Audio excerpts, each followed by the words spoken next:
No human remains found in the ongoing search for missing Fruitland boy Michael Vaughn. That's the latest update from Fruitland Police. For the first time, the Boise City Council will be elected by district. An area nonprofit rallied together today to give a local 10-year-old boy the ride of a lifetime. For a child at Christmas, what could be better than finding a brand new bike under the Christmas tree this year?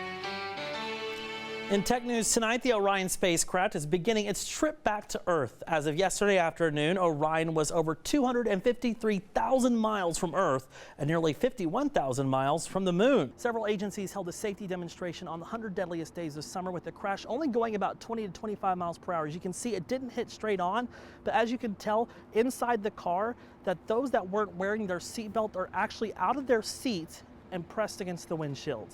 The day started with testimony about the rape kit collection process and the investigation, but it's what happened toward the end of the day that may make or break this case. Pager also plays the game Mind Pong by controlling his paddle simply by thinking about moving his hand up and down. Have you ever played that game, Frankie? Pong? I don't know. What? Wait. You know the thing that goes up and down in the... No, I played Snake. Is that similar? Similar. Good morning, Sarah. We are trying to keep blood pumping this morning. We are up and at it. We've already had our first donations of the morning. Man, I'm out of breath. I may need to go back to the gym. Reporting live from Walmart on Lawrence Road, Jake Garcia, News Channel 6. Jake Garcia live today with some tips on just how to do that. Jake, it looks miserable out there right now. It is, Chris, and the number one thing that people need to remember on the roads today, at any point today, is speed. Make sure you slow down. Now, the roads you can see behind me, they are pretty much slush. You may have seen these signs all across town telling you not to vote, but it in fact comes from someone who wants your vote this November. We're all used to seeing political signs leading up to Election Day, but this sign with the words "Don't Vote" and a QR code recently started popping up all over the state.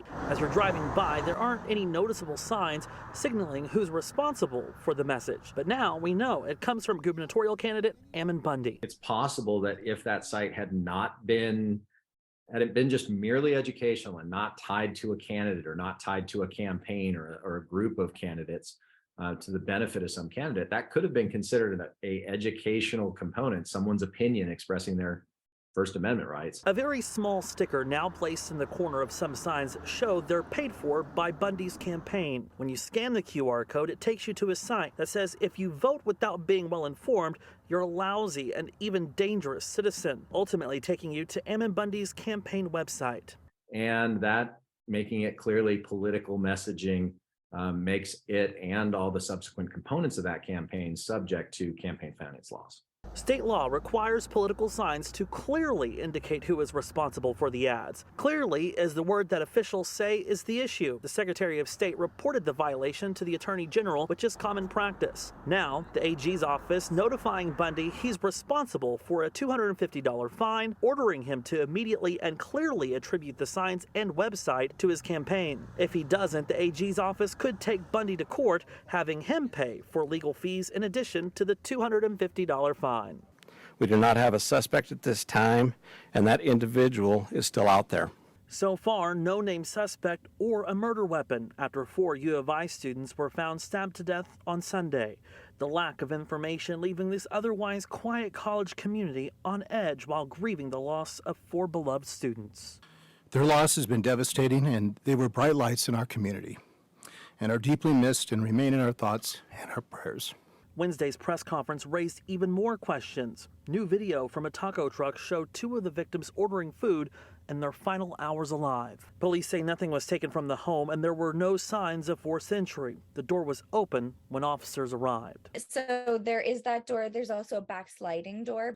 And I will say, yes, there is that keypad lock on it. And my sister was absolutely a door locker. This was the party house and it's been generations. And so I won't say that they were very private with that code. One of the biggest questions in this case is if the attack happened around 4 in the morning, why weren't police called until noon? Police not yet answering that question and providing no details about who called 911. Were they the 911 caller?